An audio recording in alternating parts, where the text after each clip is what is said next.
সেই মহাবীর যাকে স্বয়ং রাসূলুল্লাহ সাল্লাল্লাহু আলাইহি সাল্লাম উপাধি দিয়েছেন আল্লাহর তরবারি, যার নামে নামকরণ করা হয় বাংলাদেশের প্রতিরক্ষা বাহিনীর শাখার, পাকিস্তানের ট্যাঙ্কে যে হারেনি কোনো যুদ্ধে? কে সেই মহান সেনাপতি?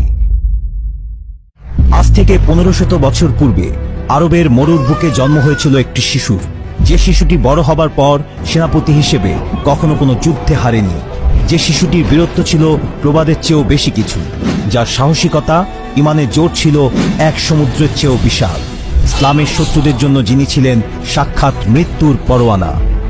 যুদ্ধের ময়দানে তিনি এমনভাবে আবির্ভূত হতেন, মনে হতো যেন একটি সিংহ আক্রমণ করতে নেমেছে একদল ভেড়ার পালে।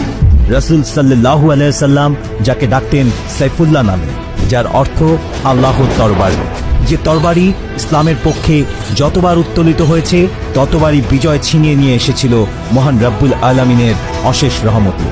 তিনি এমনই একজন সেনাপতি ছিলেন যিনি মহান রব্বুল আলামিনের দয়ায় কোনো যুদ্ধেই পরাজিত হননি, যার নামে আজও পৃথিবীর বিভিন্ন দেশ নিজেদের সেনাবাহিনীর বিভিন্ন শাখা বা অস্ত্রের নামকরণ করে। তিনি আর কেউ নন, হযরত মুহাম্মদ সাল্লাল্লাহু আলাইহি ওয়াসাল্লামের অন্যতম প্রিয় সাহাবী হযরত খালিদ ইবনে ওয়ালিদ রাদিয়াল্লাহু তাআলা আনহু।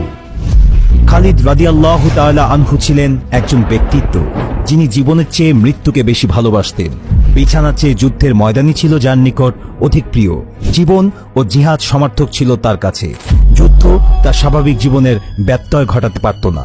জিহাদের ময়দানে তার সাথীরা বলতেন, খালিদ ঘুমের মধ্যেও শত্রুর গতিবিধি টের পেতেন। ঘুমের মধ্যেও তিনি পরবর্তী দিনের ময়দানের ছক ও রণকৌশল কষে ফেলতেন। কেমন ছিল খালিদ ইবনে ওয়ালিদ রাদিয়াল্লাহু তাআলা আনহুর বীরত্ব ও যুদ্ধ কৌশল, তা জানতে হলে আপনাকে যেতে হবে মুতাহার যুদ্ধের ময়দানে, যেখানে মাত্র 3000 সৈনিক নিয়ে তিনি বুক চিতিয়ে লড়াই করে বিধ্বস্ত করে দিয়ে এসেছিল 2 লাখেরও বেশি পরাক্রমশালী রোমান শক্তিকে।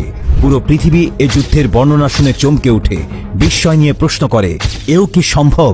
ইসলামের সুশীতল ছায়াতলে আশ্রয়ের পরে মুতাহার যুদ্ধ ছিল খালিদ বিন ওয়ালিদ রাদিয়াল্লাহু তাআলা আনহুর ইসলামের পক্ষে প্রথম যুদ্ধ। মুতাহ যুদ্ধে তিনি ছিলেন একজন সাধারণ সৈনিক। দলের কমান্ডার ছিলেন যায়েদ বিন হারিসা রাদিয়াল্লাহু তাআলা আনহু। যায়েদ বিন হারিসা রাদিয়াল্লাহু তাআলা আনহু মুতাহ প্রান্তরে বীর দর্পে জিহাদে অবতীর্ণ হয়ে শাহাদাতের নজরানা পেশ করলে জাফর বিন আবি তালিব রাদিয়াল্লাহু তাআলা আনহু জিহাদের ময়দানে মুসলমানদের ঝান্ডা হাতে তুলে নেন।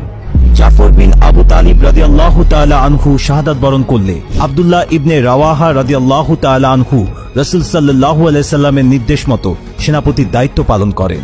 আব্দুল্লাহ বিন রাওয়াহা রাদিয়াল্লাহু তাআলা আনহু শাহাদাতের অমীয় সুধা পান